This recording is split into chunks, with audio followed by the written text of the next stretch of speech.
The tools you will require to build your cabinetry and install your bed are a power drill, and with that drill, you'll need a 3.5-inch and a 6-inch long No. 2 Robertson drill bit for connecting the front kick brackets and also for a variety of other steps, including connecting the frame to the front panel.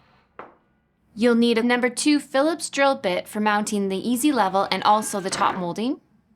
And you'll need a 3/16 drill bit, and this is used to drill in the handles on the front panel.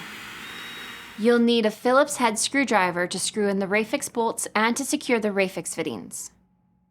You'll need a Robertson screwdriver in order to adjust the easy level mechanism, and a flathead screwdriver, which is used for the bolts on the mechanism and the mechanism covers.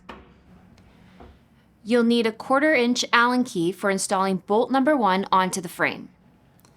You'll need a 10mm wrench. This is used for screwing in the crossbar to the legs.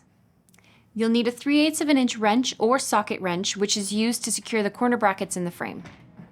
You'll also need a 1/2-inch wrench or a 1/2-inch socket wrench, which is used to tighten the bolts on the mechanism. You'll need a set of pump pliers to help attach the springs to the mechanism.